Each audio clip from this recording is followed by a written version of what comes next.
Welcome to the Pennington County Board of Commissioners proposed budget meeting agenda, Monday, September 29th, 2025. We're going to do roll call first. First, Commissioner Drews. Here. Commissioner Weifenbach. Here.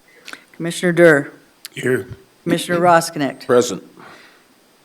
Okay, next we'll have a moment of silent reflection and then a pledge of allegiance.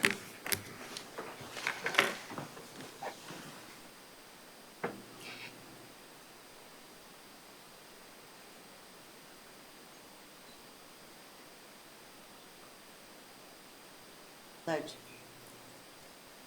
Pledge allegiance to the flag of the United States of America and to the republic for which it stands, one nation, under God, indivisible, with liberty and justice for all. Next, we'll have a review and approval of the agenda, please. Is there a motion? So move. Moved by Durr, Second. second by Drews. All in favor say aye. Aye. Aye. All opposed? Motion carries. Items from the public. We have Chet Ellsworth today, sir. If you'd like to come up, we have a 3-minute timer. They'll put it on the screen for you, Chet. Green means go and red means stop. And it'll tell you how long it has left when you're speaking, Mr. Ellsworth. Chet Ellsworth, Rapid City, and for myself and as a TIF petitioner on the recent TIF passed. I'm responding to the the chair at that time's phrase at the last meeting where he stated uncertainty will drive employees out of their minds. And I want to question and bring forth these deadlines that are coming up. We've waited on the budget now to the last day on the deadline. And we have a deadline for the audit report, of which if that's not passed and it's not in there and it wasn't in there this morning, you become a high-risk entity, which throws your budget off somewhat. During the 9/26 meeting, the September 26 meeting, I believe you had you removed the constitutional duties of an elected official, creating a group under HR to perform payroll and elections duties. On that elections part of it, you can see Ms. Bancroft's memo on 9/16/25. Those are separation of powers violations. Auditor lacks the oversight of payrolls and elections. I believe that enters into what the audit report may end up being, and then we may have a high-risk entity situation. As far as the uncertainty here is who now has the custodian, who is the custodian of the public records? And after 9/16, one day after Charlie Kirk's murder, this was done in this building where you removed the constitutional duties. I believe I know why, and it does have a reflection on this TIF position that we're doing actually right now, because the duties of the officer that was in charge of that for the county now seems to be blemished. I have some handouts here that may go to answering the question of why all these deadlines have been let go to the last minute. Can I? Yes, sir. Give them to Jordan if you would, Mr. Ellsworth. Thank you. Thank you. Thank you, Mr. Ellsworth. Anybody else from the public would like to speak today? Not, we'll move to items from buildings and grounds.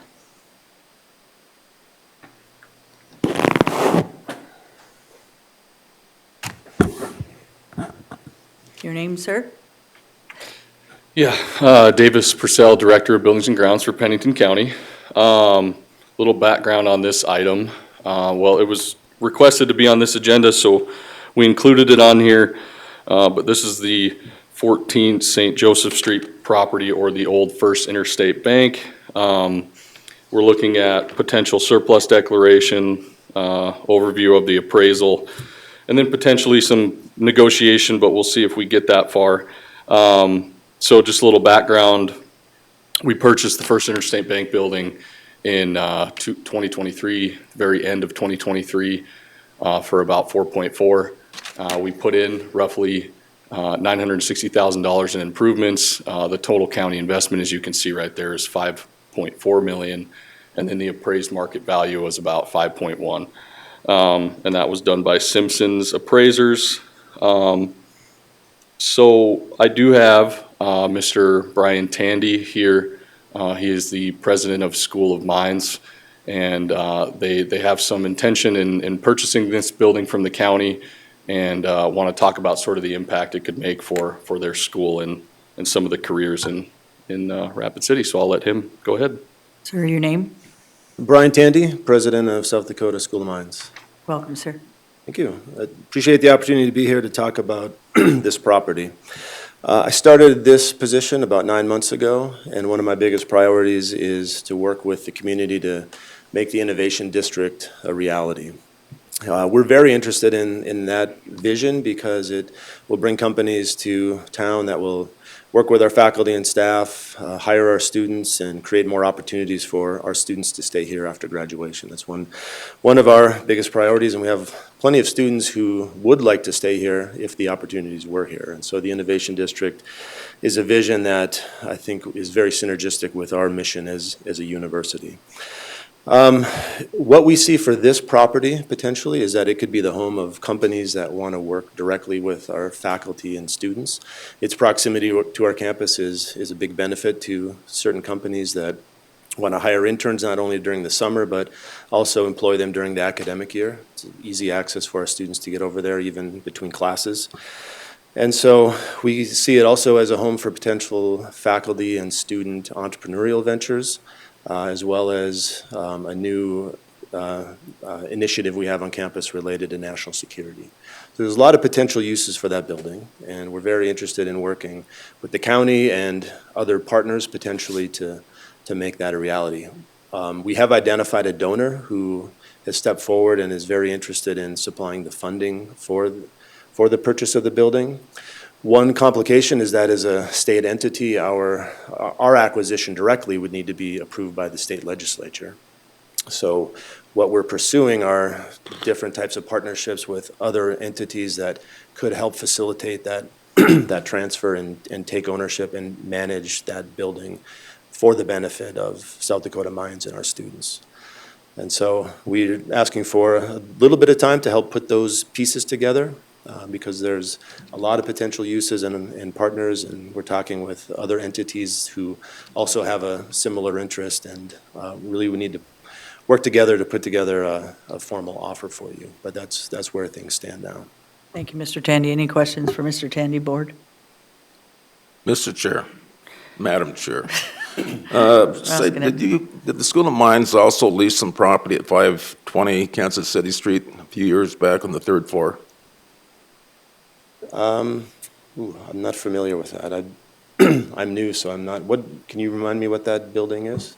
Yeah, it was, I think Hanny Shappy owned the building at the time, and Hanny's office was down on the main level. But I think the third level was rented the School of Mines, if I recall. I'm just bringing it to your attention, that's another building that I heard was for sale. Oh, In okay. the Innovation District. I appreciate that information, and I will follow up. Thank you. Thank you. Any other questions? No, one thing I did not add was, obviously, I have provided a conceptual plan without that building. I've brought it up here 2 different times. That will also be on the October 7th agenda next week, to go over that conceptual plan and kind of finalize that concept, should we sell this building. We will be okay without it. We will be able to grow without it, and I just want to make that clear. Thank you. Jerry, did you want to speak on it? So Davis, did you want us to accept the appraisal? We had a discussion about that, so. Yep, so my motion there is fairly long. I don't know if you guys still have it in front of you, but it is to adopt the appraisal. That is what we have to do. And we also have to declare the property as surplus. Once we do that, we'll be able to actually start negotiation of sale terms with School of Mines and those entities. If you would like, we could vote to go into executive session here. We could go have some discussions in the conference room related to that, but I don't want to do any negotiation up on the stand if you guys want to talk about price. Mr. Durr? I'm looking for your motion. Okay. Here, So I'm going to I'll give it to speak you. while you're waiting for the motion.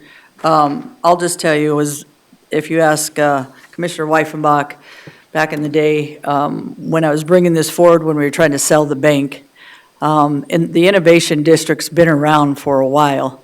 And when they were trying to buy it, or we were trying to buy it, and that's why I did not vote for it, it's because the Innovation District for the school mines and the downtown was very important to them. And I was bringing it up over and over again, not to buy the bank at that time for that. Number one, we didn't need the space at the time. And number two, it was more beneficial to the school mines and their future and their vision, and the same with downtown. So I know downtown is moving forward on the east side. And for me, I think the school mines is a great fit for this property. I thought it was from the beginning.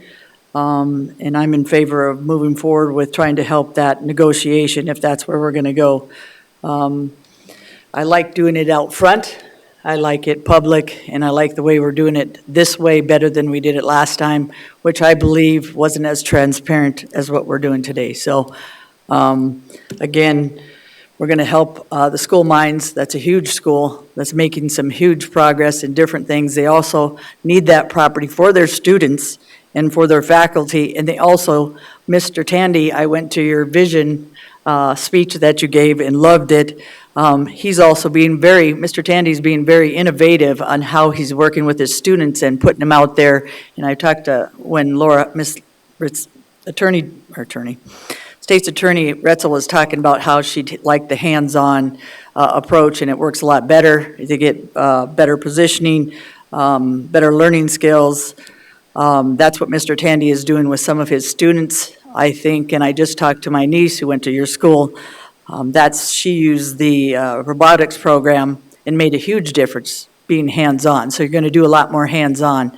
So anything to move the school minds and keeping the students here, keeping that innovation here, Mr. Tandy, I am for. So at this time, I know we have to declare surplus and adopt the appraisal, but just wanted you to know I think this property would fit into your vision and for what you're doing. And your speech, again, was pretty awesome. And you're working with Western Dakota, I forgot as well, which I think was pretty innovative as well, because they were talking to you at a meeting, and they also said this, Mr. Tandy, when he says something, President Tandy, I should say, he follows through. So I think anything we can do to move him forward and his school is pretty exciting for Pennington County, let alone Rapid City. So, Mr. Davis, do you have a motion? Then that they can also just say, so moved if we need to do that. Yeah, I have a motion here. It's embedded in your memorandum. Okay. And I believe we have our Director, Public Defender. Did you want to speak? I would. Sorry, I didn't see you, sir. I just stood up. It's okay. Good morning, Commissioners. Eric Witcher, Public Defender.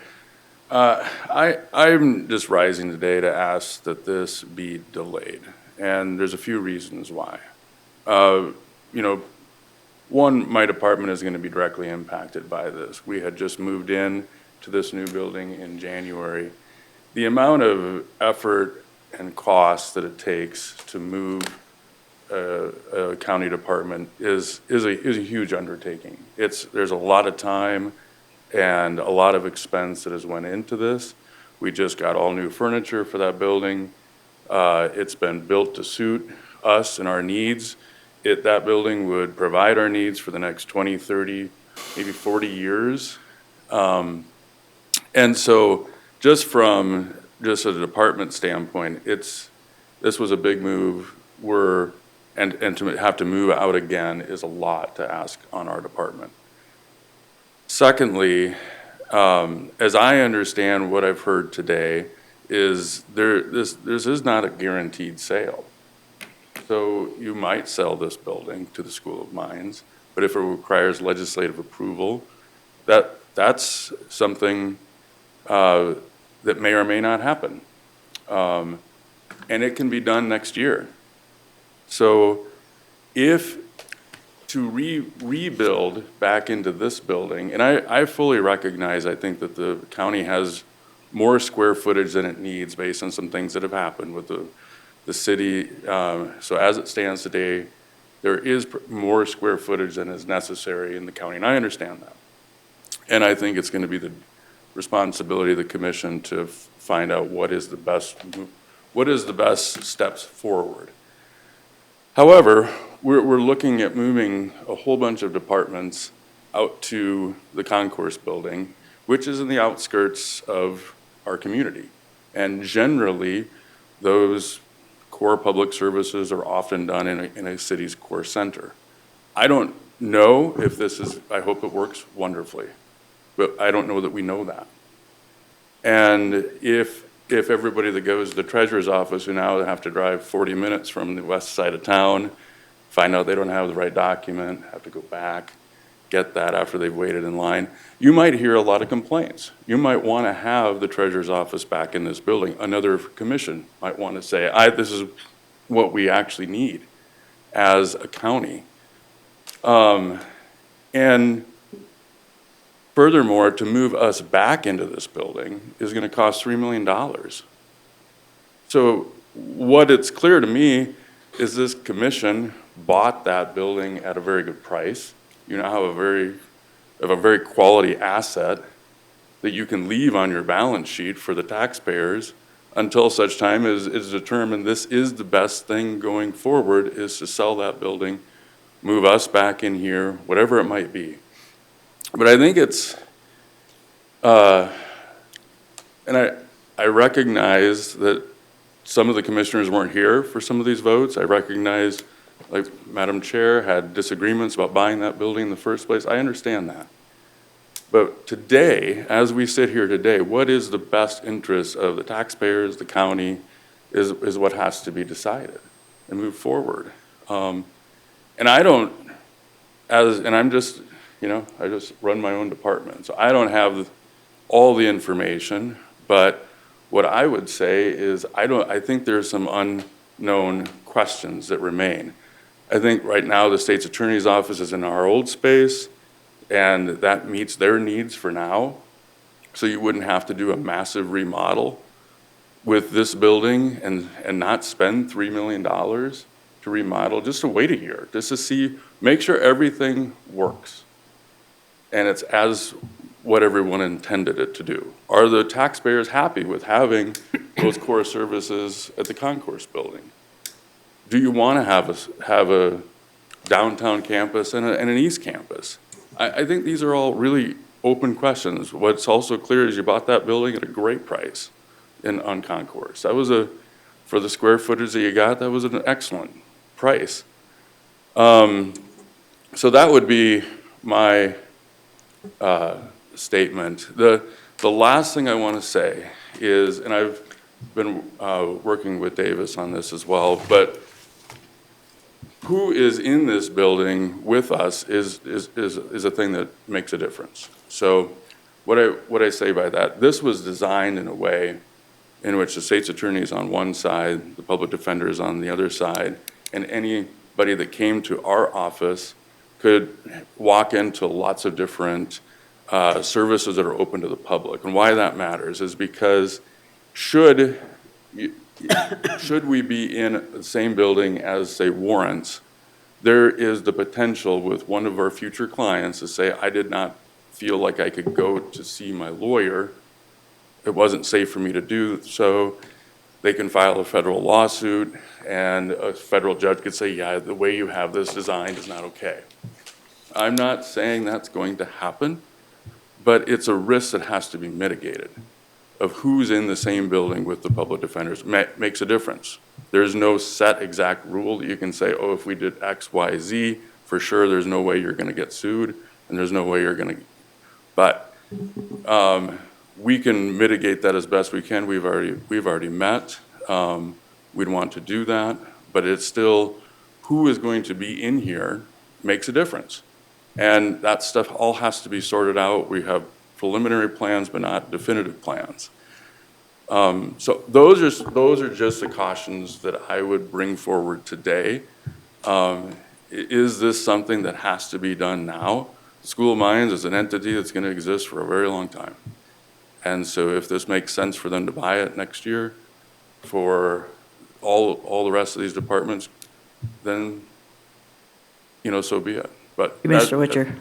Thank you. Madam Chair. Commissioner Weifenbach, do you want to speak on this?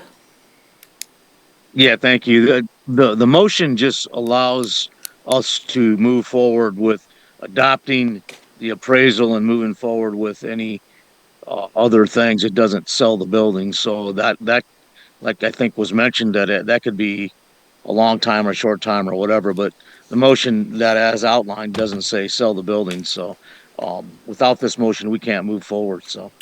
Well, Commissioner Weifenbach is to declare surplus and then adopt the appraisal.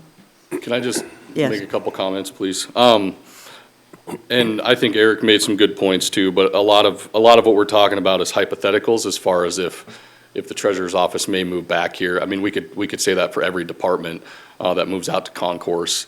And I just don't think the investment we've made in concourse, if we took the treasurer's office out of there, would be substantial.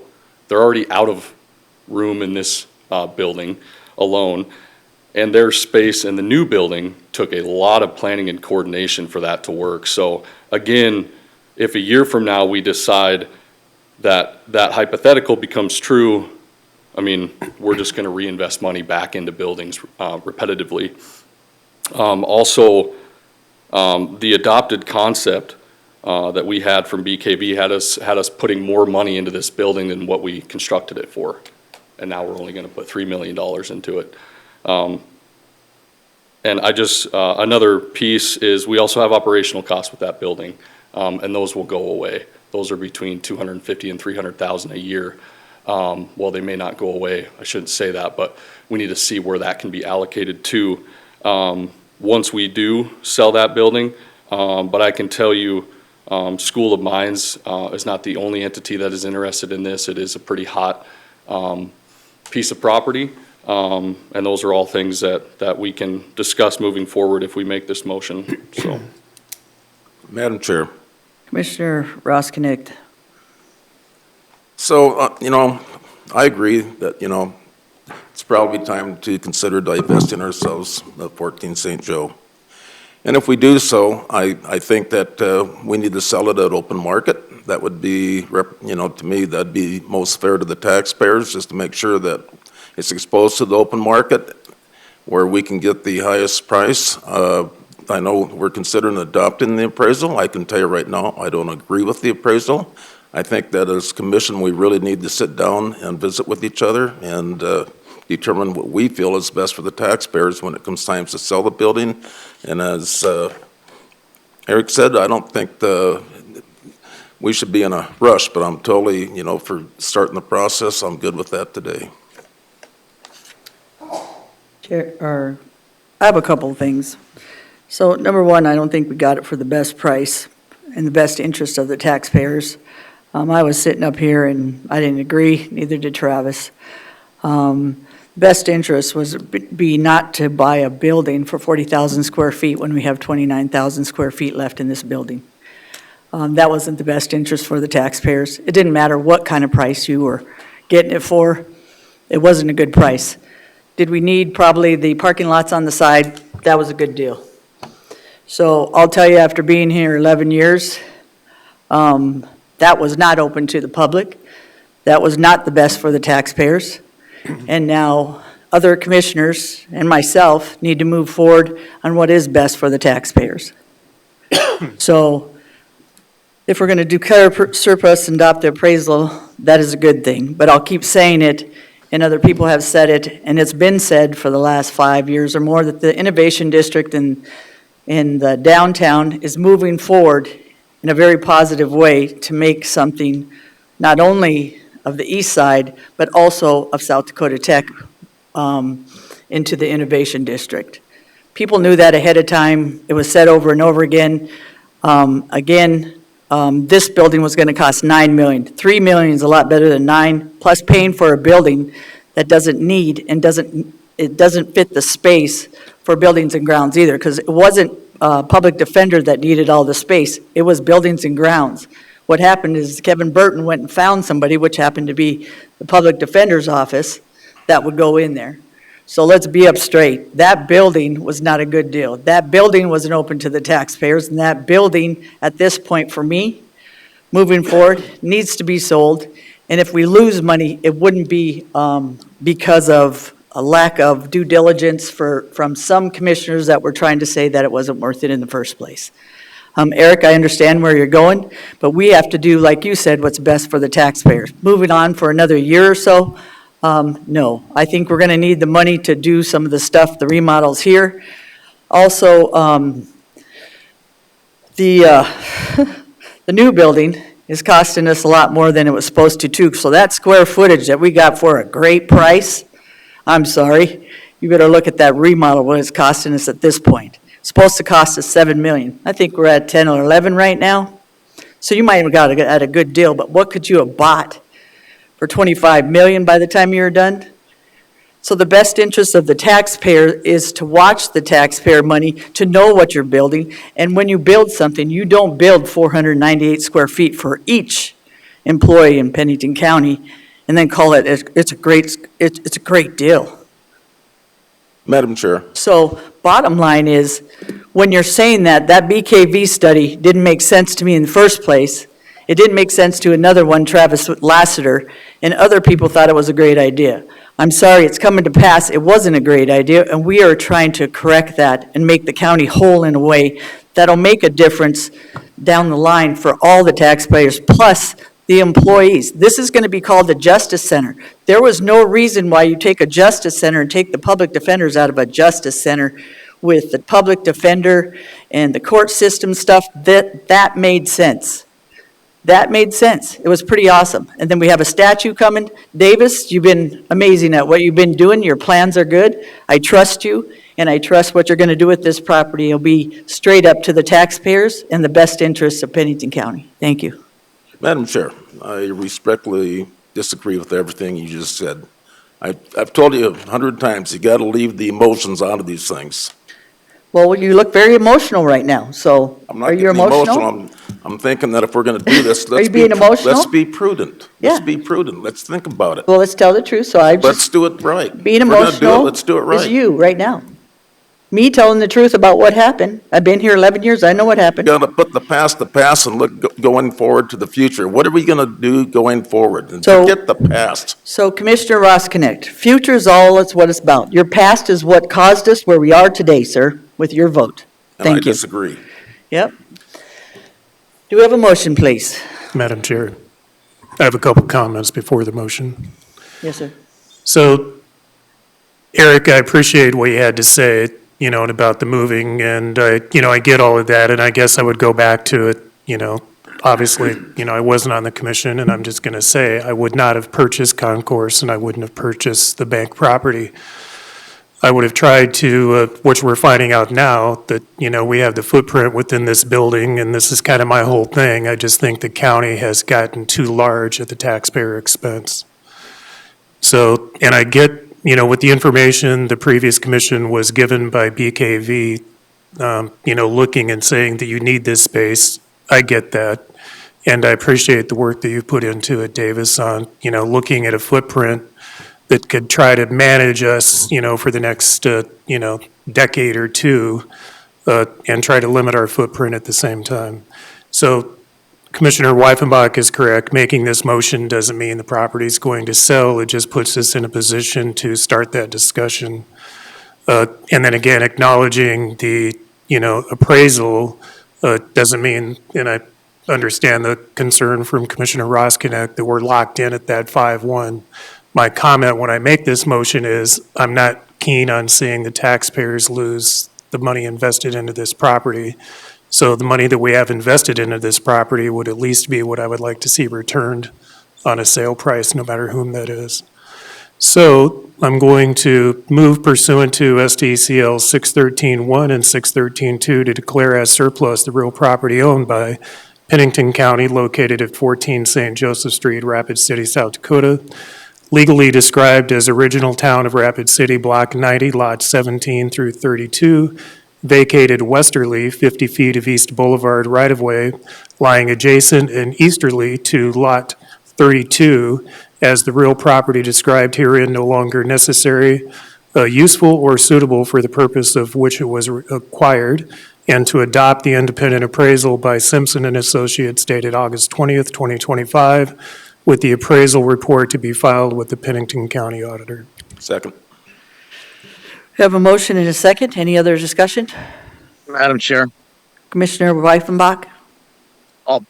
Davis, can you clarify? We're not selling the parking lot. Is this part of the parking lot? Is this part of announcing the parking lot as surplus too, or are we waiting to make a decision on that? Because that was included in that purchase price of that building, and it's not included in that appraisal. So. Correct. This is strictly for the 14 St. Joseph Street property. Nothing, no other vacant properties are in this motion. So we would maintain that entire vacant lot that is south of First Interstate Bank there that we acquired. We'll maintain all of that. Right, and so just out of a wild estimate, that thing should be close to about $1 million on top of that purchase price. So, I mean, making the county whole, right? Yes. Madam Chair. Commissioner Drews? Curious as to the significance of filing the appraisal with the Pennington County Auditor. Is that something that's required in order to declare property surplus? It is. Yes, it is. All righty, we have a motion. All in favor, say aye. Aye. Aye. All opposed? Motion carries. All righty. Thank you, Mr. Chandy, for your time. Next, we'll have public hearing for SDCL 7-21-8, consideration of FY2026 provisional budget as annual budget. Jordan, tell us where we're going, brother. Absolutely. Jordan Ebb, Director of the Commission Office. And I will bring up my memo and kind of walk through where we were, what we did, and where we're headed.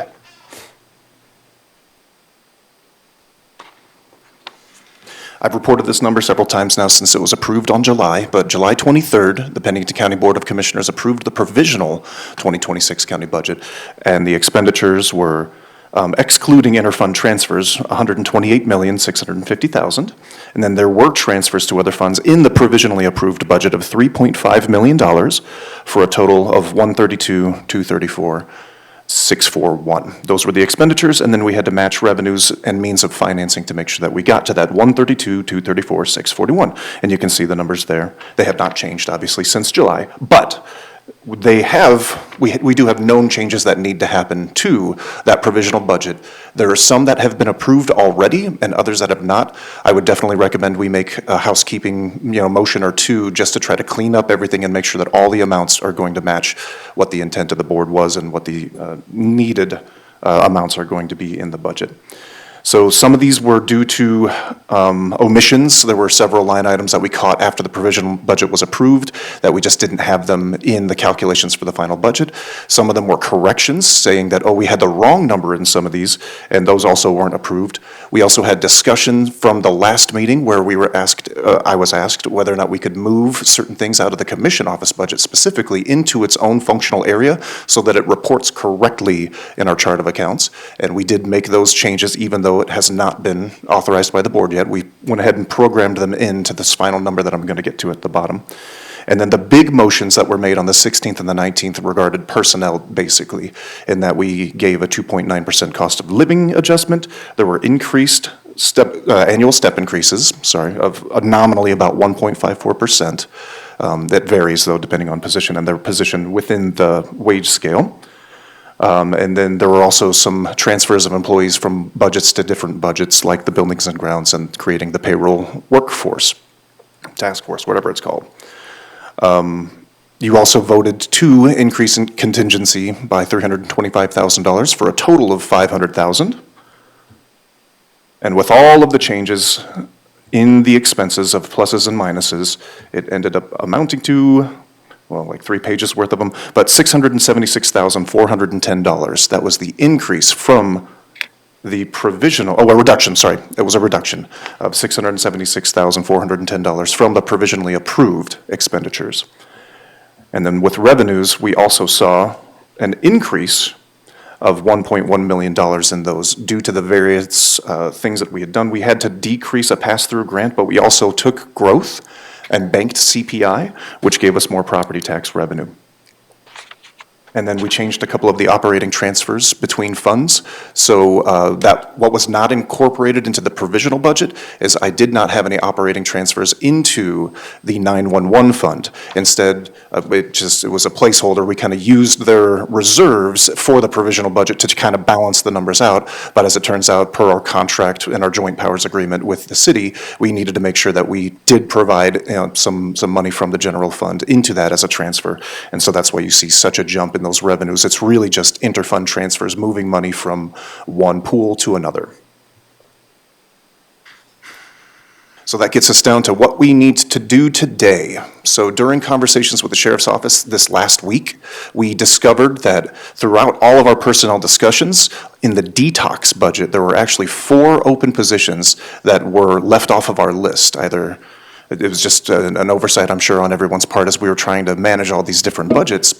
And so if we were to add back in those 4 unbudgeted currently in the provisional budget FTEs, that would increase expenditures an additional $318,329. That can be a motion by the board separately. You can do that before or after this big, long motion that I'm going to recommend that you make to incorporate all of the changes above. And then there's also the matter to consider if you needed to reconsider any of the FTE requests or anything like that, as was mentioned at the last meeting as well. Those also can be motions made before or after this, but we just have to make sure that we include the specific fund and the specific department that each change would be in addition to that large clerical motion. So Jordan, let's read those last in case there's any changes. Sure. And then you can make the changes and then read it all through at the Okay. end. Is that, I think that'll be a little bit easier. That works fine for me. All right, sir. Madam Chair. Commissioner Roskinek. Jordan, on the line item 101 or 422 under healthcare clinics, and it shows negative 31,440, the reduced funding to Complete Health. So the letter that's in front of me, it would imply that they're thinking that in 2026 they're going to receive 0. Correct, and I Well, in responded to fact, them. they're going to receive 100,000 if I understand it. That is correct, yes. There was some concern, and so I did respond to Tim this morning because I'd also gotten that email and made sure that you guys had this for consideration and clarified that it's not going to $0 for Complete Health in 2026. There was talk about in future years continuing to reduce it down to 0, so I made sure that that was clear that, no, it's $100,000 in the current final budget calculations. And I would further ask the commission as we move forward that we rethink some of the reductions just based on the contents of this letter. So that's just something I would ask that the commission consider going forward. Okay, so I want to really quickly go through the current budget figures so you guys have an idea of where we're at, and then, if that's all right. So after we do all of the motions or the one motion that would be made here to adjust all the funds for what we had done from the provisional, you're looking at total expenditures of $131.5 million. And that would be 126.7 if you take out those interfund transfers, which is just, like I said, moving money from one pool to another pool. And then the revenues are still shortfall, that we've only got 127.5 million in revenues. And then if you take out cash applied and the interfund transfers, it's closer to 122,122.6. That means that for balancing the budget, you're going to have a total budgeted cash applied figure of about $9.8 million, but that does include the mandatory 5% additional that we have to withhold per SDCL 72118, which is 4.8 million. So really, the anticipated change in fund balances for all of that is going to be about $5 million. You're going to be draining down different budgets by about $5 million total. The general fund cash applied figure is 4.5 million of that. And that would be about 16.3% of the anticipated starting cash balance for that year. So we're essentially going to be spending 16% of that total reserve, and then it leaves us with an unassigned fund balance of 13.9 million, about 16.3% as well. It's weird that those numbers were about the same, but that's just a coincidence. So tell me, actual cash applied from all funds, you said it'd be drawing down 5 million. What do you mean drawing down 5 million from where? 4.5 from the general fund is what's budgeted, and then there's going to be some others, and like the fire fund will be drawn down a little bit, and it all depends on what happens with the self-insurance fund. That may be drawn down or it may go up, and then the opioid fund, the restricted fund that we just set up, it also will be drawing down because we aren't sure what the revenues are going to be there, so it's just going to dip into the cash balances that are restricted for that purpose. So on the self-fund, did we add in, I thought I saw we added in the 175? Yeah, yes, I believe that Yes. number would be I correct. saw it somewhere, Jordan. Oh, it's at the right- yeah, it's bottom. right there. Self- Yeah, right, 603. Yep, we Way at the increased the bottom. revenues by 175,517, and then you also would have seen an adjustment in the expenditures somewhere in the middle there of 98,705. It increased as well. So expenditures and revenues were adjusted up based on that 2% increase to premiums, and we're anticipating claims, so. Okay, thank you. Commission? Madam Chair, I have a motion I need to make to clarify. So we made a motion at the meeting last week to take a 4% reduction across the larger departments. The 4% is included in this number, but in my motion, I missed Public Defender's Office and Buildings and Grounds and that 4% reduction.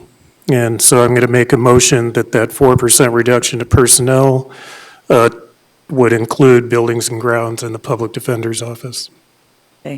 So if we already made the motion, Second that motion. oh, sorry. So there's a motion and a second. Thank you, Commissioner Weifenbach. If we already made the motion, are we just making a different motion to include? Yeah, Okay. this is to include those in the 4% reduction across the board. All right. And the numbers Any- are calculated in Jordan's numbers. He communicated that with the departments and let them know that they were going to be included in that 4%. Commissioner Roskinek. No, that was my question. You said they're already been calculated. The number's already calculated Okay. here. Thank you. Yeah, I apologize. There was some confusion during the discussions around that motion, and so you had talked about 6 different departments, but when the actual motion was made by Durr, he only included 4 and left out the Public Defender's Office and the Buildings and Grounds. And so just to clean that Madam up. Chair, Commissioner Weifenbach.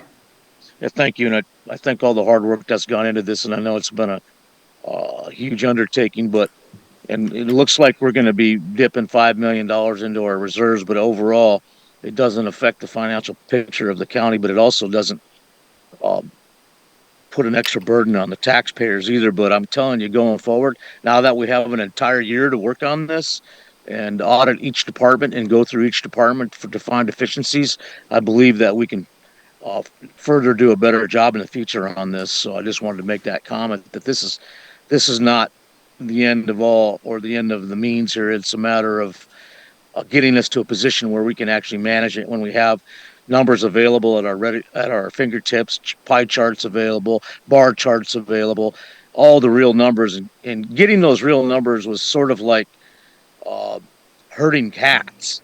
But I'm hoping that we're getting past that part of it now, and then moving forward, we'll be able to refine this so we're not doing this again next year. Thank you.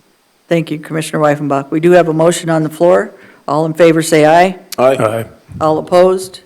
Motion carries. Do we have any other motions? There is also a elected official would like to speak on FTE requests, if that's all right. Could you grab Kenner? Oh, yeah. Good morning, Commissioners. Annette Brandt, Pennington County Treasurer. I am in front of you today just as a last effort here to respectfully request the board consideration for additional staffing in order to enhance our capacity to effectively serve our community. It's become increasingly clear that our current staffing levels are not sufficient to meet the demands in a timely and thorough manner. The change in our hours to Monday through Friday schedule will no longer allow for Fridays as mail processing and outgoing calls, as staffing will be public-facing the majority of the day. Processing will pull staffing away from the front lines. I do intend on staggering hours of the internal operations and extend outside of public hours to help with this load, but it will not make up for the weekly 126 hours in total that we are able to focus on those transactions and training as needed when we have Fridays available to do this currently. Pennington County residents utilize our mail service as much, if not more, than walk-ins and deserve a prompt turnaround as well. With only so many transactions being able to be accomplished in an 8-hour day by each employee, investing in additional staffing is an investment in our ability to deliver on our mission and maintain the high standards of service all of our customers expect and deserve. As a side note, I do want to also mention that as the 605 Drive programming smooths out, that there may be a possibility to decrease those. We are watching the workload as comes through and the fastness of the transactions and the training on that new program very closely with all of our pie charts and our bars and our number counts as well. In addition to staffing, adding additional staffing will allow us to go from 9 windows servicing the public to 12, as the new office was designed to do. Improve response times, phone, email, and mail, provide more proactive support and outreach, allow response staff to website contact to our department, and provide training to the public on utilizing other sources available outside of personally coming to the office. And also ensure that no issue goes unresolved due to the capacity constraints. I continue to answer public suggestions and comments about how our office is running. From our August meeting, I requested that the commissioners start sending me those people. I've received one and have responded back to that customer comparing us to a 9,300, the capacity of Custer County. They have 9,300 citizens versus our 114 count in 2024. We do have people that come in more in Pennington County than Custer does, so but we did work through those issues, I believe. It's still not what this individual, Durr, is who sent that one to me. Of course, he wants the turnaround time quite a bit less than what we're doing now, and so do we. The pie charts and the graphs that I submitted to you show the difference of what 15 minutes, or in increments of 15 minutes. We're right now at about 75% of our people that are within our target range of 15 minutes. 90% are within 30 minutes. About 97% are within 45 minutes. And we're close to 98 to 100% in 60 and 120 minutes, just depending on what their transactions are. So I welcome the opportunity to discuss this further, and as a reminder, have provided all the requested documentation and support to and for the SWOT analysis requested of me for this request. And for that, I'll stand by for questions. Any discussion, board? Yeah, Madam Chair. So, Annette, just based on what you gave there as far as the wait times, we're never going to get to a wait time of a smaller county where you can walk in and they have a, staff of 2 or 3, whatever that number is, and 3 people in the lobby. So, that's an expectation that's just not going to happen. So anyway, just based on what you said on the wait times and stuff, I think that's pretty good if you're hitting that target. And the average wait time is just as described, I think. And again, we know there's anomalies, and we know what it's like when individuals show up and they don't have, all the paperwork, that type of thing. That's going to change that. And I know that you're doing all you can to educate the public about what's required to come forward. So when you do come to the county to do business, that, you can make sure you have everything in place.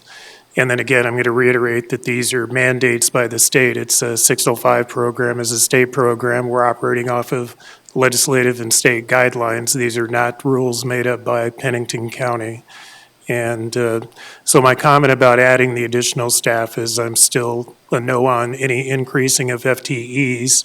And I would like to see, what happens when we move to a 5-day work week, when we go out to the new location, and, then evaluate it and see where we're at. So that's my position. Thank you. Any Madam Chair, Commissioner Weifenbach? thank you. And like I had mentioned earlier, we as a commission are challenged to audit every department and help every department, give them the tools they need. We have a audit that we've done with the Treasury Department, and we haven't had a chance to review that. But now that the budget's over, I would expect that we can further that conversation, just like, Commissioner Rosknecht had said earlier about having more conversations about the other building and stuff. Now we can take that to the next level and say, okay, how do we improve this without bringing in a bunch more people and taking care of the people that we have? I mean, that'd be my biggest priority. Thank you. Thank you, Commissioner Weifenbach. Any other discussion? If not, Sheriff Tom, do you have something you want to bring up on your FTEs? Sure. Oh, Sheriff Mueller. I keep Thank doing you. that to you, don't I? I worked with Sheriff Tom for, 10 years or so, so I don't know why I always call you that. Sorry, Mr. Mueller. Thank you. Sheriff Madam Mueller. Chair, Brian Mueller, Pennington County Sheriff.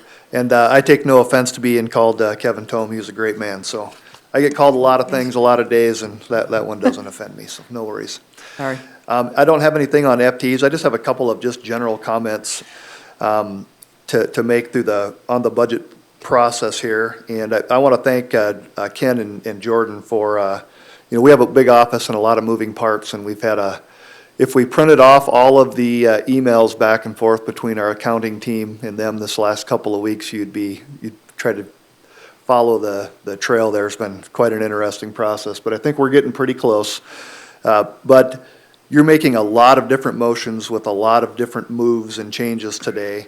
And historically, through our process, and I think we'll get back to this next year once everybody's settled in. I feel confident of that when we submit a budget, that any changes get made to the operational or the FTE budgets get discussed and voted on at the board before changes are made. This year's been a little bit different in that we've created a lot of new internal spreadsheets to take the information that we're providing to put into those internal spreadsheets to provide information to the commission. And I understand, all the graphs and the information and stuff like that, I'm sure has been really nice for you guys to have.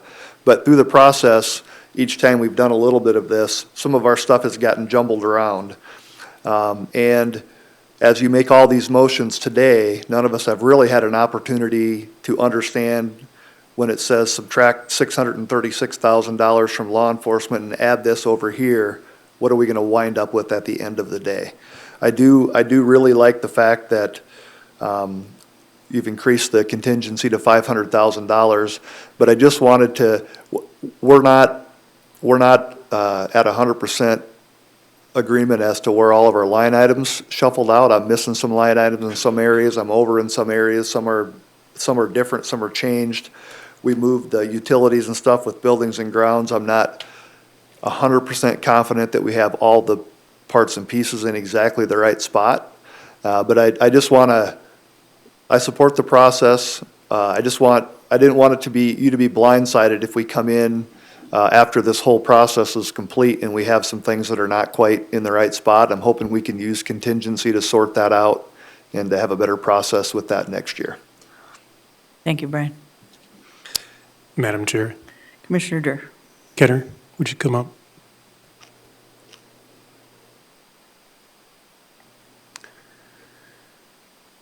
So I think some of the difference in the budget this year is the fact that, getting back to what Commissioner Weifenbach said, and I've watched the budgets previously and I understand the concerns, but departments pretty much submitted their budgets with personnel and submitted their budgets, and no one was looking at the numbers to make sure there's a consistency across the county, particularly related to one of the larger expenses we have on personnel, which is about 57% of our budget. I think the budget excluding the public defender's office and dispatch is 58% is public safety. So this budget process is a little bit different. I understand that it's because at least with this board, we had a discussion starting in January that we wanted to have hands-on on the numbers and look at 5 years of expenditures by line items. And then having somebody that could, with the commission office, focus on that and look at it and go through those calculations. And Kenner has only been here a few months, same as Jordan, a few months, in getting a handle on a $132 million budget with 800 and some employees. And this is information that was being asked by departments to submit that talk about a moving target. Those numbers kept changing throughout the entire summer to include post-provisional.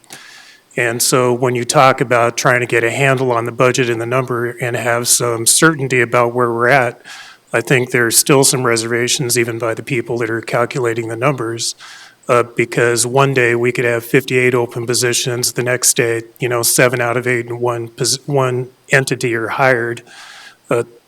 And that's kind of going back to what we're trying to get a handle on.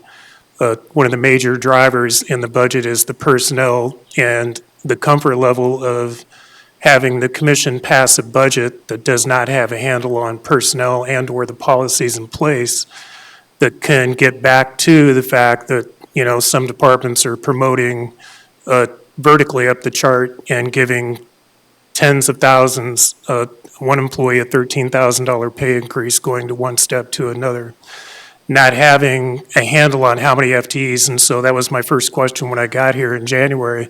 How many employees do we have? We have 200, and the number vacillates between 270 and 290 job descriptions. Of those job descriptions, how many of those are filled by employees and how many hold these various job descriptions?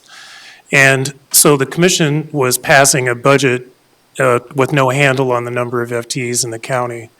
And so getting a handle on that, no department was, to my understanding, during the budget process, submitting, how many FTEs by department and what job descriptions those FTEs held, and getting back to it, how many part-timers, and getting back to positions and employees where one employee might have be in one department, but that wage is split between multiple departments.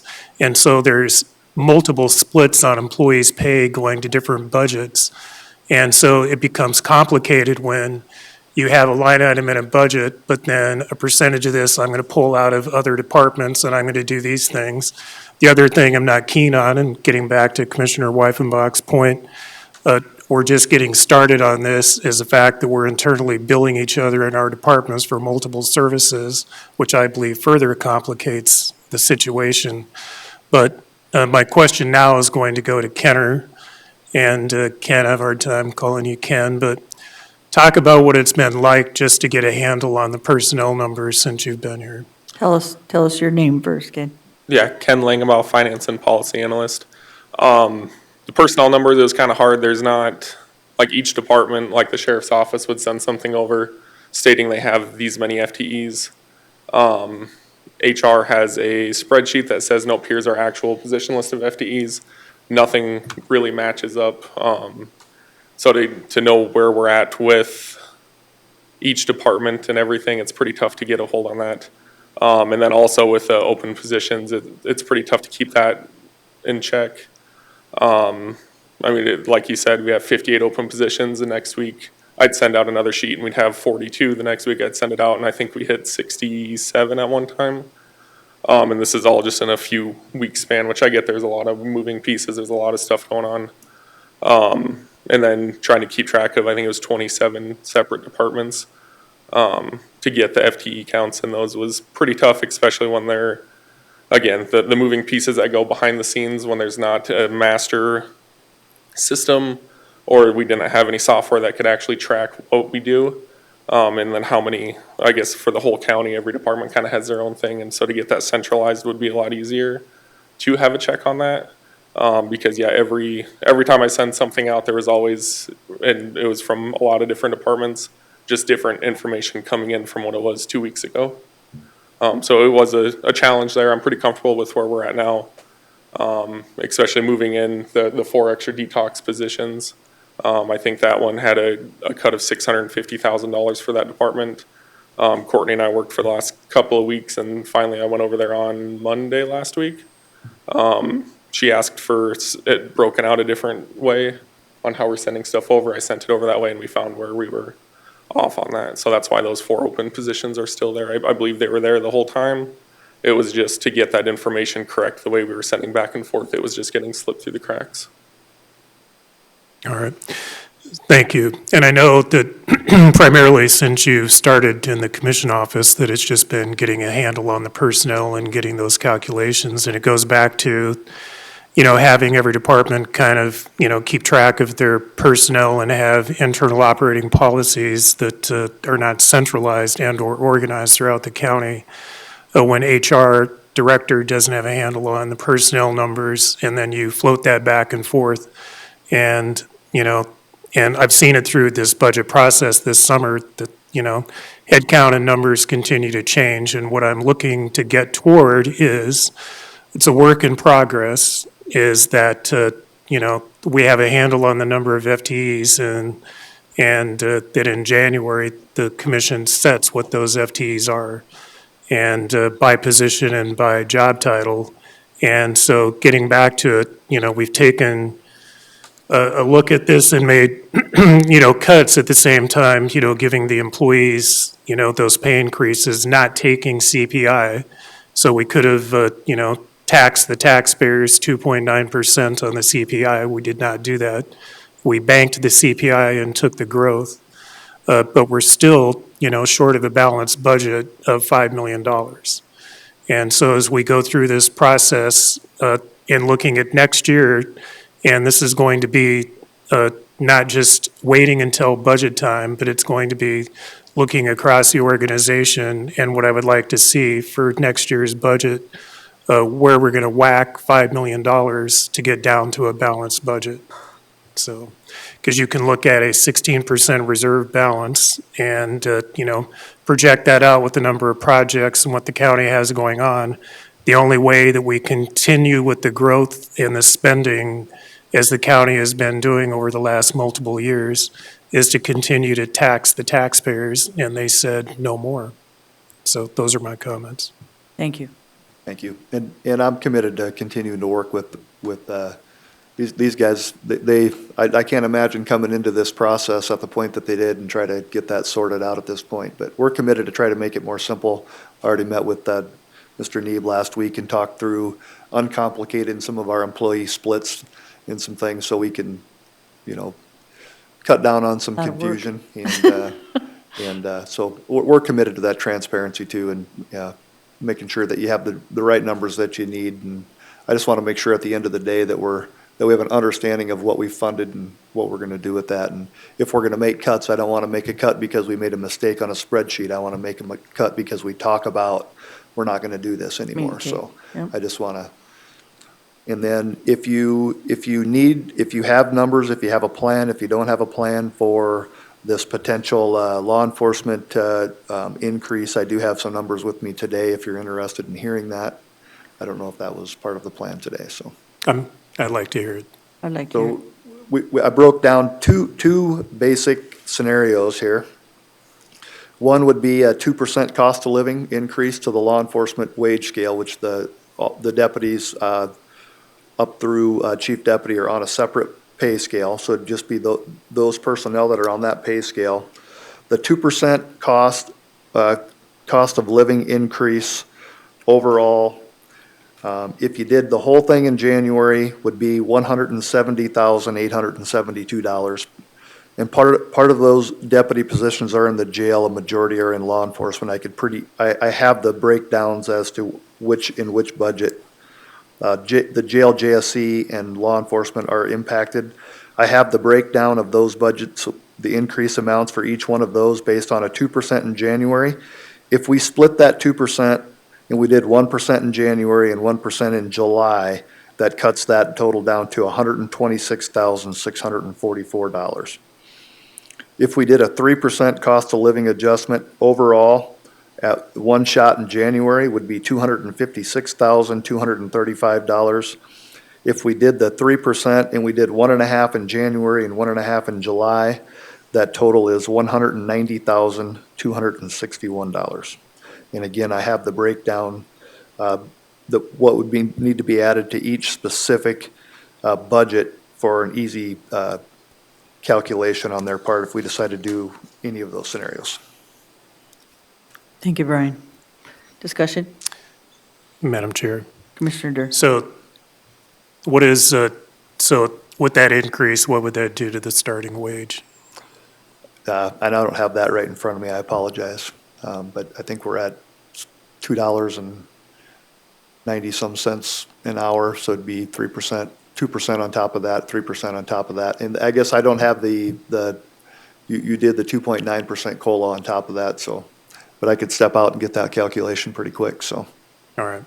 So, because I don't think we're ready for it today, but I think it's a discussion that we, look at, because going with that, to look at what the starting wage would be with how we're comparing to, your competitors, which is DCI, Highway Patrol, Rapid City PD, some of those. And I am looking, and again, I'm not saying the discussion's over even for 26, but I'm saying, we could look at it. But what I would like to see is what does that do with raising that starting wage and how competitive we are. I mean, I had a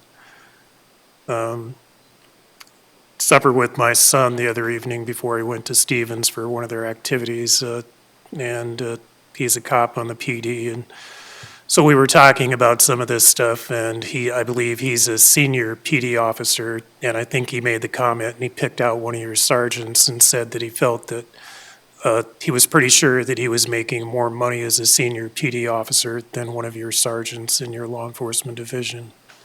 Correct. And that disparity increases up the ranks all the way to the top, and it is, if we did either the 2% or the 3%, we're getting a little bit closer on the front end, but the promotional process and the raises at each step for senior deputy, sergeant, lieutenant, captain, and above are off quite a bit for what the police department does. So each promotional step on the ladder, there's even more disparity right now. So I would ask even if we could do the 2% on this budget to get us a little bit closer for those positions and give us a starting point for working on getting a really good assessment on where all those positions are for next year is what I would like to see.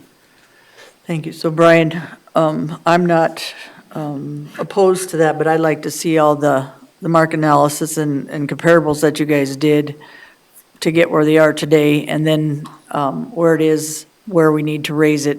Basically, I know Box Elder and other places are taking your people because of wages. I know that to be a fact from talking to some of them. So I'm not willing to make the motion today, but I also would like, before 26, if we could do something to help the deputies and also help you to retain the deputies. And I for did 26. provide that information to Mr. Neeb and to Carol Bancroft with HR a while back. And I thought that information was provided to the commission, so I apologize. I'd have provided it directly. I'll get with you too after this to tell you all the things on mine that I would like to see. Like I said, I don't think you're going to be able to compete at the wages you are.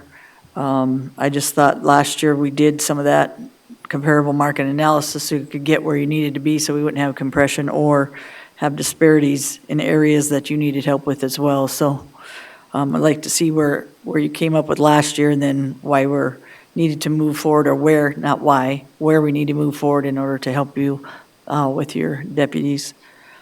So, Madam Chair, a Commissioner. couple of comments related to that. I mean, we are giving, just shy of a 4% pay increase across the board. Yes. And so I think that's a pretty good shot in the arm, a 4% pay increase. The other gets back to when we look at, these things, it's not just about, what the wage is. And again, it goes back to, duties and responsibilities, that type of thing. But I believe the HR department's going to come forward on October 7th, and we'll have a discussion about the healthcare plan that the county is going to adopt. And, one of the discussions I had related to that is percentages paid by the county on our health insurance. And I think if you're looking at a family plan and based on how those tiers break out, that if you kind of do a market average, I think the county's, at a minimum about 10% shy of the share that I think we should be funding on a healthcare plan for the employees on a, family plan. And there is, different tiers on that, but looking what those dollar amounts are. And so not only when we're looking at our, wages that we're paying the employees to make sure that we're, competitive, et cetera, that we are looking at, our other benefits that we're offering, healthcare, et cetera, is a huge part of, an expense we have. And so I think, I'd be looking in the future anyway for maybe instead of throwing, and trying to get equalized in all the wages, that we look at our entire benefit package and look at, if you put money into a benefit package and say we're going to increase the county share in the health care portion of our self-insurance fund, what that does to the county is, we're not paying the payroll taxes and retirement matching and everything that goes with that. So sometimes you can inject things into a personnel benefit package and look at how that's equalized and normalized. And, and the other comment I'm going to make about the PD, I mean, I do know they are unionized. And so sometimes I think the city gives a little bit more than, what I would making those decisions, but I'm all about trying to be fair for what the job responsibilities are. So, but I'm not ready to do that today. I'm ready to get this budget. I think I'm kind of done looking at numbers and calculating those, but I think it's a discussion going forward, so. Sounds good. I just don't want to come back before you and use the word absorb again, so. But, All right. we'll continue likes to that work. word. We'll That's your continue to favorite work word. on that data and information, so I Or appreciate it. personnel salvage. Yeah, won't use that either. That's what he Okay. uses. All right, thank It you. just sounds prettier Thanks. anyways. Any other discussion? Commissioner Weifenbach? No, I have nothing. I think we've covered it. Like, I would, just echo everyone's thoughts on how, getting here, and I'm not comfortable with spending $5 million more than what we have, but the money's there. We're trying to make it through it, and we got to get our arms around this. So it's more of when the information is requested, it will be available, and we can make good decisions going forward and just get better at what we're doing. And I think everybody will appreciate that. In fact, it would be easy just to give everybody what they wanted and not be fiscally accountable in it with anything. But this is going to be a good process in the end, and moving forward, it'll be a great process. So thank you. Thank you, Commissioner Weifenbach. Commissioner, what's your name? Yeah, this is Purcell, Director of Buildings and Grounds. Just a couple quick clarifications. Thank you. And this is a question for Jordan, but are any payouts included in any budget, any department? No, leave payouts were not calculated in the flat personnel numbers that we presented that the board had approved on the 16th. So what's the process of going forward if someone retires and they have a large payout? We just ask the commission? That's a great Madam question. Chair. Commissioner Durr? Okay. So this has been discussed since the first budget meeting that, the direction that we gave, that we sent out to departments was to submit everything flat. And so I guess, maybe we didn't describe in detail what flat looked like. But it's been discussed multiple times with the commission that flat included, at that point in time, no step increases, no COLA, no new FTEs, even though, again, FTEs got presented and came forward, but we didn't budget for any new FTEs. And that flat did not include for the step increases, nor retirements, nor promotions, those types of things. And so when it comes down to, let's just say in your department, what is the total buildings and grounds budget? Personnel or total Nope, budget? total budget. It's gonna be different for next year. I don't have that number in front of me for what we currently have for personnel. Davis, are No, you I'm not talking talking payout this personnel, year? I'm Oh, talking, payout Are you talking payout this year or next year? next year. Okay. okay, and what I'm talking is the overall budget. So we're not looking at line item budgeting. And so if a department has a payout of, let's just say $20,000 on a senior retirement, I don't expect you to come to the commission and say, I have a payout of $20,000, and so you need to supplement my budget $20,000. We need to wait until the fall, and it's going to be that October, kind of November timeframe, and we look to see where the overall budget is at, and if at that point in time we have to supplement, then we'll have that discussion. And so you might overrun a payroll item, you might overrun your overtime line item, who knows, you might overrun, other items in your budget, but it's the overall budget. And so one thing that I have seen is that, I believe anyway, the county has been doing too many budget supplements and saying, I've got this expenditure I didn't budget for, and then we do a supplement and give that money, and then at the end of the year, that department, has unspent funds. And I'm looking at, and again, and this is what we've talked about, and getting back to even the 4% cuts on the personnel. The majority of the county was leaving annually about 1.6 to 1.8 just in unspent personnel. And so that's why it led us to go back and look at, we'll give the COLA and we'll give step increases. That was just shy of a 4% pay increase to the employees. But the one thing that we don't have a handle on yet in passing this budget is a consistent policy across the county about how personnel matters are handled, talking about promotions and time and positions, what is a probationary period, and every department has been operating on their own. And so we did not have enough time to get our hands wrapped around this. It's a work in progress. And so cutting back on the 4% is just say, this is kind of an average, and getting back to some of these things, then what we're saying is go back and manage your budget. And so departments go back and manage within your budgets because that's kind of what this process has been about, trying to get to a number that we feel comfortable that, we're not going to, overfund and hopefully not going to underfund, that somewhere we're getting down to, a budget passed, and if everybody is doing what they should, hopefully we're still going to come in and not spend 100% of our budget and supplement, out of our savings to the tune of $5 million. So, but every department, you're not the only one, because it got brought up at the last meeting we had in budget about, well, I have a retirement, is that calculated? No, it's not calculated. And then again, what we're not calculating in those retirements, and we'll get to it, is what does the county have on the books in the next 5 years of, let's just say, what average retirements are going to be and what those payouts are going to be. And basically, how much is the county holding that right now that is not even accounted for in the budget or on the books, but we'll get there. But Understood, thank you. Quick thing on the pivot point budget, is there any way we can pull that up? Because there is a calculation in there that needs to be adjusted, or a line item that, I believe they had already included. is it 28,000? No, it was $7,500 under one of their line items was already included in their submission to us, so it should be now in our budget. that's part of the sheriff's office transition. But there's a line item in there that just needs to be zero. I need to go to the line items then. Is there a number on the line item? I don't have it with me. I'll be able to find it.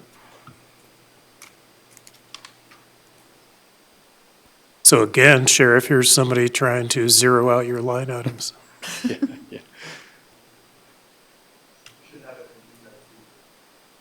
Yep, it is right there, janitorial supplies. We have taken that over, so there's no need for that to be in there. That needs to be zeroed out. Thank you, Davis. And then last thing is I am still standing by my request for $500,000 into our capital improvement fund for next year. We have a litany of large capital projects that we simply cannot afford.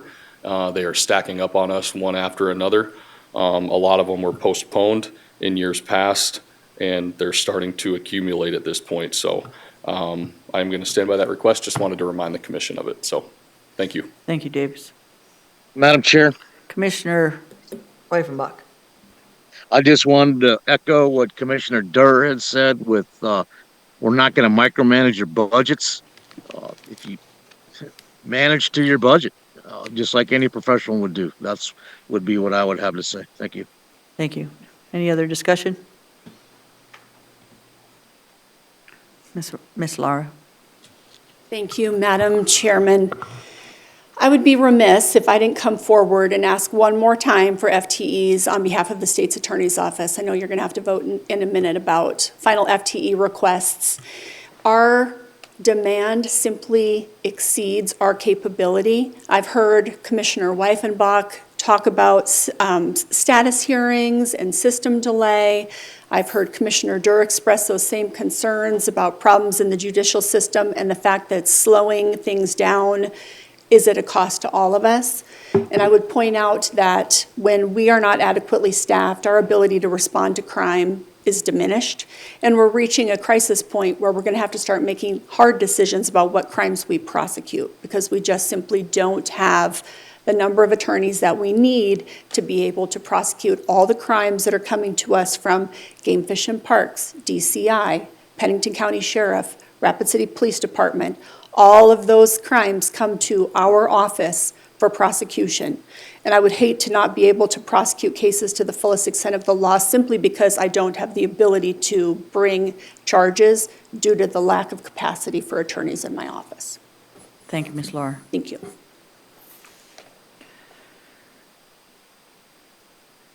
Any other discussion, board? If not, Jordan, read your motion.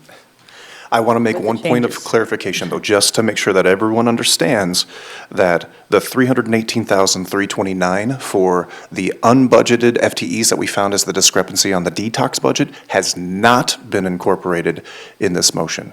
So if you would like it to be incorporated, I need that direction, and I can recalculate and add it to the motion.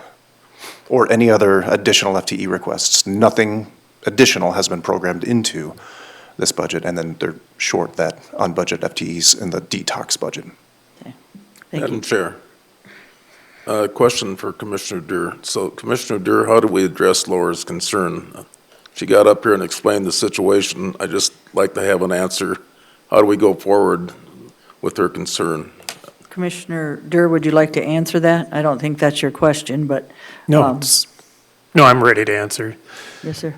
So I think it's an overall discussion, Commissioner Roskinek, wherein I think it's a discussion which, I kind of talked about a few months ago. And I mean, even, I don't know, it was probably about 2 months ago, Laura was in the commission office when I'd stopped in. And I'm like, I just asked her a question and said, if we gave you $5 million more,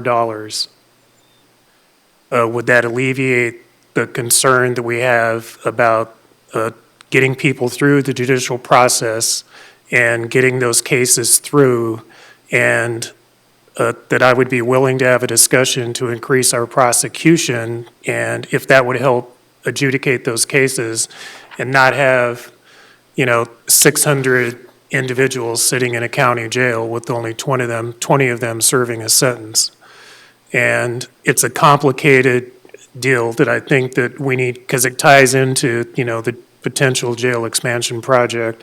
But I think we need to get all players in the room to include judicial and figure out why we have a backlog. And there were comments in the discussions we had about, I think, no one wants to hear it, but talking about kind of modeling a little bit, of what Minnehaha County does.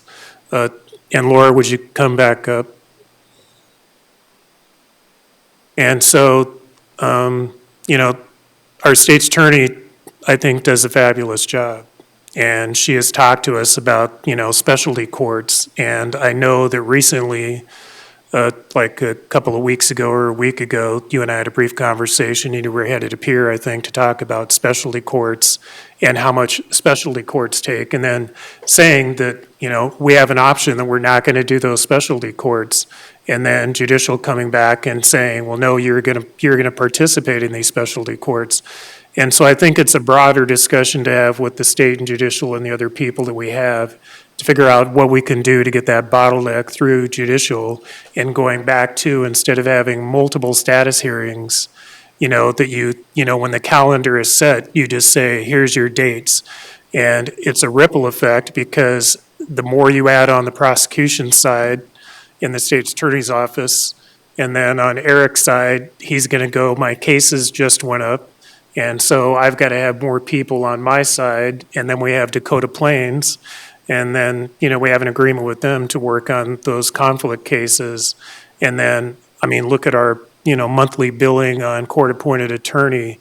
And so it's a broader picture than just adding staff in my mind. I think it's an overall conversation that we have to have to say, where do we put those dollars to best allocate to, make sure to do what you're doing and the sheriff and, city law enforcement and everybody is doing to have a safe community. And how do we get there and where do we best allocate those dollars? But going back to, and I don't know if you have an update on specialty courts or, and again, some of these are not your mandates. These mandates are coming down on many of these diversion programs and everything through the legislature, who at the same time the legislature wants to admonish counties, about our budget and property taxes. And the majority of what we're doing are mandates from the state of South Dakota through legislative mandates that we have to fund. So. Yes, specialty courts take a considerable amount of the state's attorney's office time, and that's not something that the public defender's office participates in. So that's one of the unique things that we do. And then the Supreme Court contracts with individual attorneys to represent those clients in specialty courts. So the UJS is bearing the expense of the defense, but not of the prosecution. So for mental health court, drug court, DUI court, and Veterans Court, our office participates for a half day every day to move these courts forward. That's at considerable prosecutorial time and expense. So I've been in communication with the Supreme Court Chief Justice Jensen and Greg Sadazan from the United Judicial System. And we've talked to them about that burden and how we want to be participants and good partners, but at the same time, it's taking, well, in my office, it's one FTE, one attorney devoted to that commitment. They are not willing at this point to put money towards prosecution in the same way that they do defense, but I will continue lobbying for that. Also, I'm going to lobby this year for reimbursement to the county for our successful diversions in adult court. So right now you're receiving $750 back for every successful juvenile diversion that I have. And I was just told last week that you'll be receiving a check for $330,000 that we'll be able to use and reinvest in in juvenile diversion. But we don't see that same compensation come back to us in adult diversions. So we're going to be putting forward a bill that asks for another $750 back to us for every successful adult diversion. So that could be a revenue source as well. In the meantime, again, we just simply don't have enough attorneys to meet the demands of specialty courts. All of our additional court responsibilities, we have 13 13 courtrooms running at any given time. Our attorneys are in court all the time. They don't have time to do the work and the thinking that needs to be done to be successful in moving cases forward all the time. They're just too busy. Thank you. Ms. Laura? Madam Commissioner, I'm all for, watching personnel cost, but I think what we really have to ask ourselves is that we don't cut the level of service that the general public expects from us as a county, that we still have, to me, we have to at least maintain that level of service, and if that means giving them the employees that they need to do it, we got to give them the employees that we need to do it. Thank you. Madam Chair. Commissioner Durr?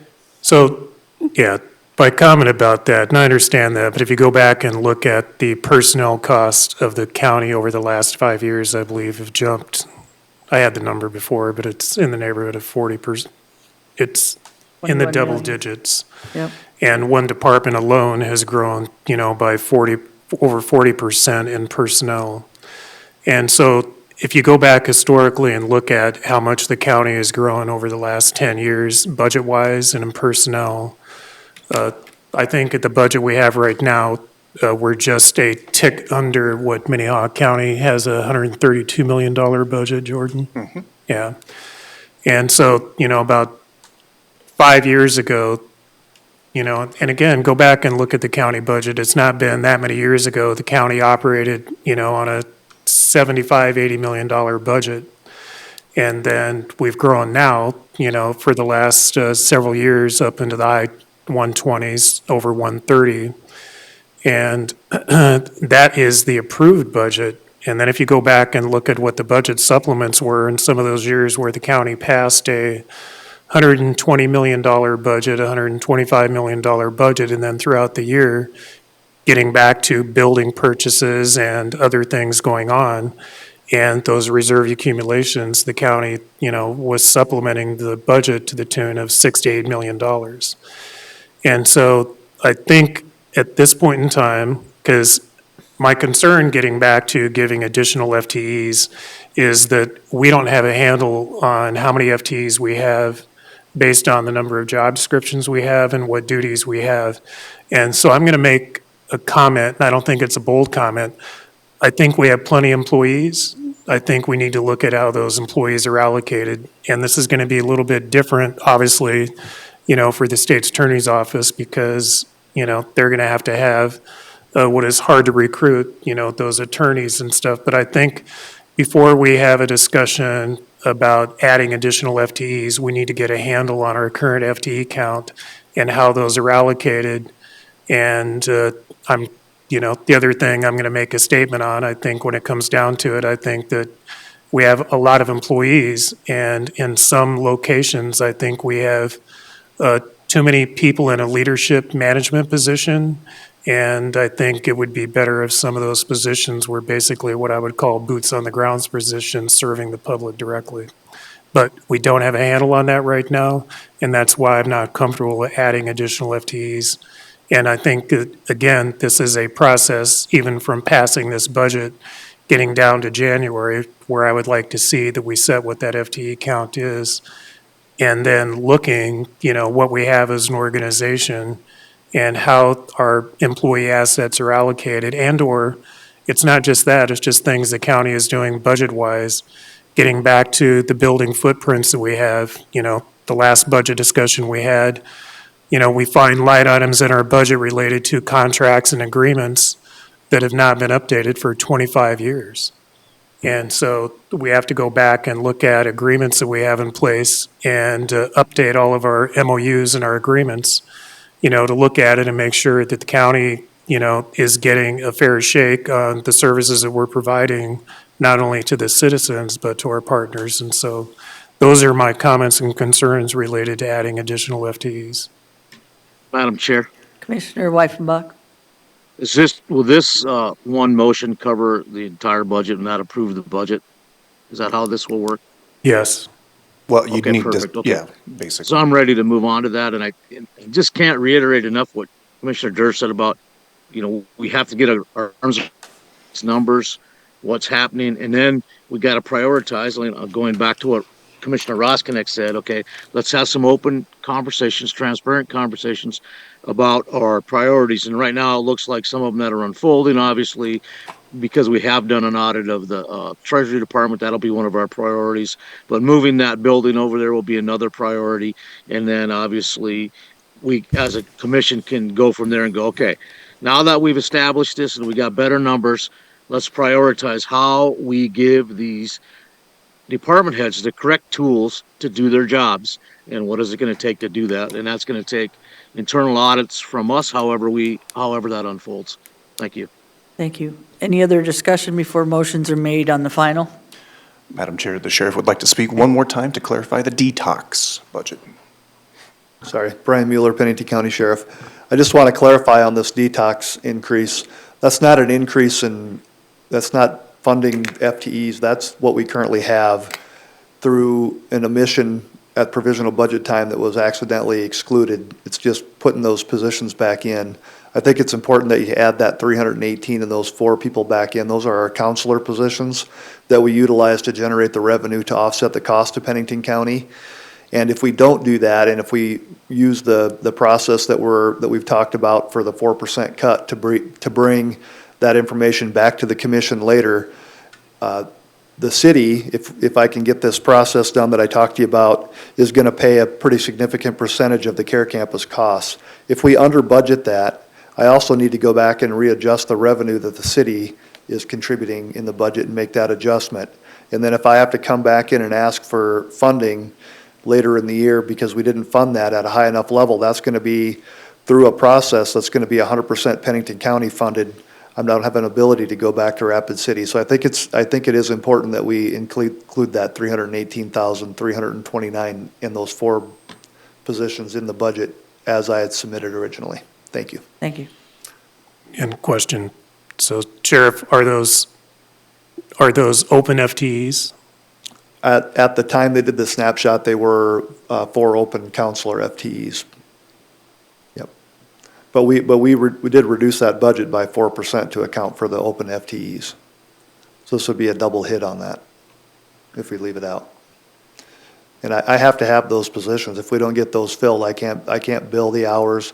We can't provide the services that we need to. I can't take the capacity of the substance abusers from the jail over there without these positions. They're very critical. Chair, why am I always saying chair? Brian, so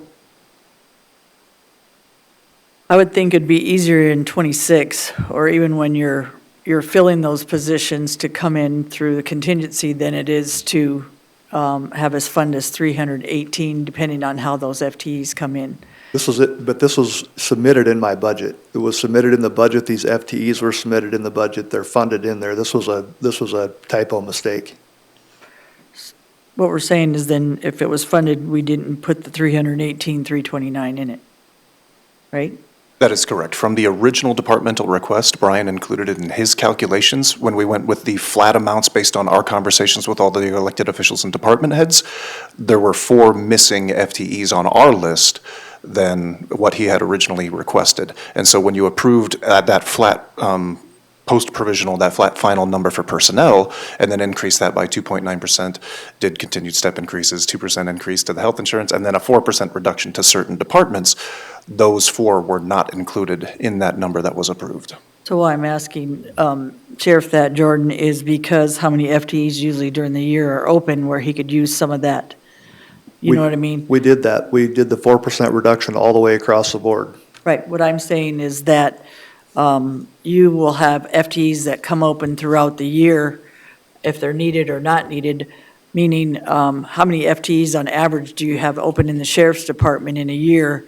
And by the time you supplement, if you do in the fall, you might not need 318, meaning some of those positions might not need to be funded, or you can't fill those positions because, remember, for a decade, you have not had full capacity at the jail, and if it stays that way, it's an anomaly. But in last year, just for clarification, last year, the unexpended salaries for the sheriff's office was $869,000.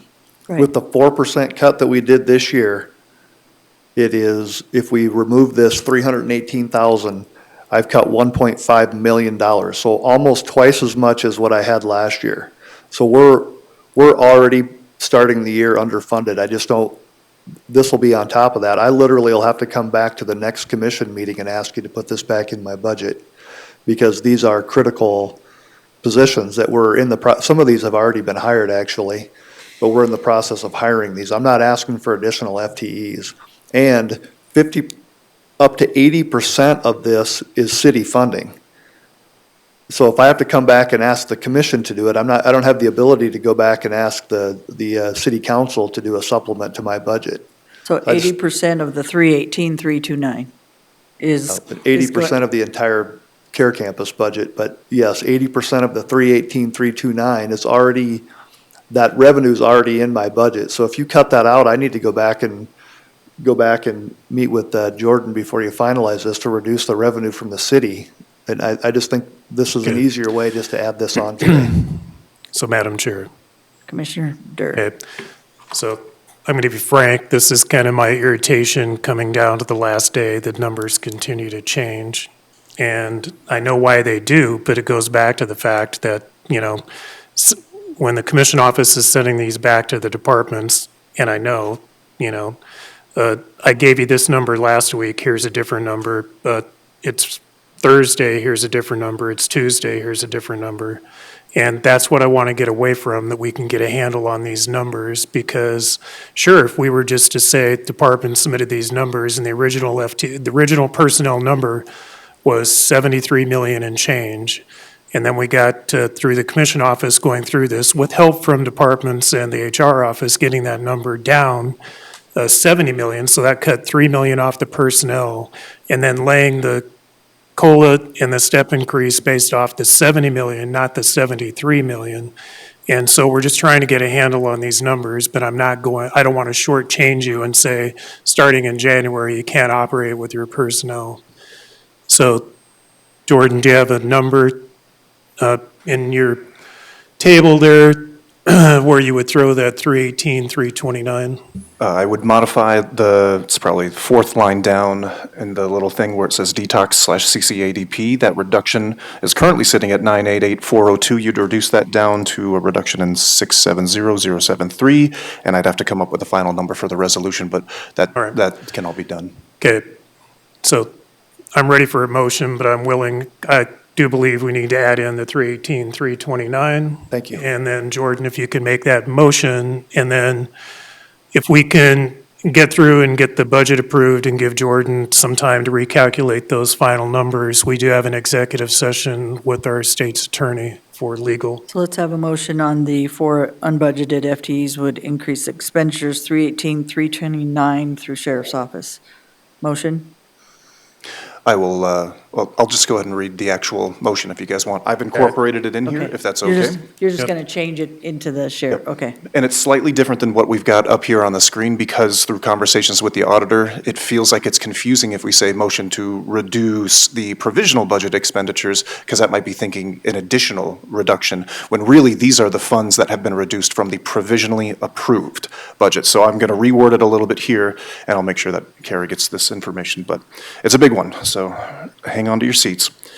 So move to reduce provisionally approved budget expenditures. In the general fund, commission, 92,301. Election, 91,356. Auditor, 62,842. Treasurer, 114,965. State's attorney, 196,618. Public defender, 107,198. Register of deeds, 5,712. Jail, 649,266. Juvenile Services Center, 506,625. Detox/CCADP, $670,073. Innovative Reentry Initiatives, 102,464. Fire, 122,000. Healthcare clinics, 31,440. Drug abuse opioid, 167,052. Pivot Point, 159,378. Senior citizen support, 42,500. Pest control, 136,965. Library fund, the libraries are reduced by 407,805. Title III fund, fire reduced by 4,000. 911 Fund, ESCC, reduced by $181,513. The Grant Pass-Through Fund, Mental Health Centers, $1 million. And further move to increase provisionally approved budget expenditures in the general fund, contingency, $325,000.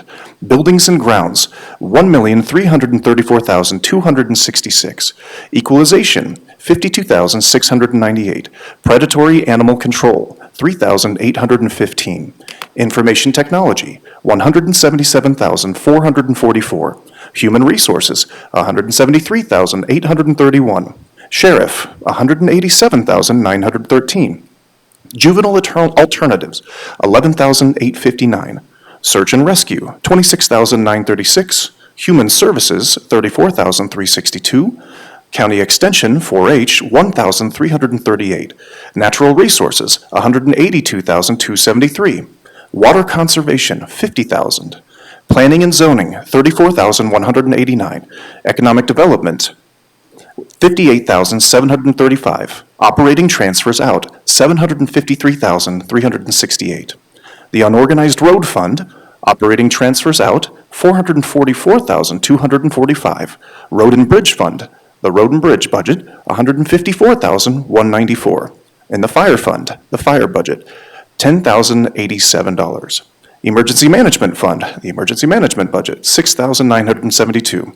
In the 24/7 fund, the 24/7 budget, $9,208. Drug Abuse Opioid Fund, the drug abuse opioid, by $355,051. In the self-insurance fund, the self-insurance budget, $98,705. And to further reduce provisionally approved budgeted revenues, library fund, $422,861. County fire fund, $3,612. County fair fund, $180. Title III fund, $4,057. Hazmat Fund, $218. Domestic Abuse Fund, $197. Accumulated Building Fund, $213,685. The Grant Pass-Through Fund, $1 million. 24/7 Fund, $1,485. Modernization and Preservation Fund, $5,121. And to further increase provisionally approved budget revenues in the general fund of $1,719,532. Unorganized Road Fund, $39,572. Road and Bridge Fund, $187,707. In the 911 Fund, $628,987. In the Emergency Management Fund, $6,250. And in the Self-Insurance Fund, $175,517. So move. Second. Do you guys need that repeated? No. Discussion. Any discussion? Madam Chair, Commissioner Roskinick. I'm not going to support the motion as read, and part of the reason is some of the testimony that I heard today, so just want to be very upfront on that. Thank you. Are we ready to vote? Yes. Roskinick, Nay. Dur, Aye. Wyffenbach, Aye. Drews, Nay. Adcock, yes. Motion carries. What's next, Jordan? Next, you'll want a single motion to approve the resolution adopting the 2026 annual budget, and you won't have to have the amount in that. We'll have it calculated, like we said, while you guys are in executive session, so that'll be ready to be signed. But you just need to move to approve the resolution adopting the 2026 annual budget. There a motion? So move. Moved by Dur. Second by Hadcock. Second. Oh, second by Wyffenbach. Let's have a roll call. Roskinick, Nay. Dur, Aye. Drews, Nay. Wyffenbach, Aye. Adcock, aye. Motion carries. So are we gonna go, Yeah, going to make a motion to go into executive session for legal. is there a second? Second. All in favor, say aye. Aye. Aye. All opposed, motion carries.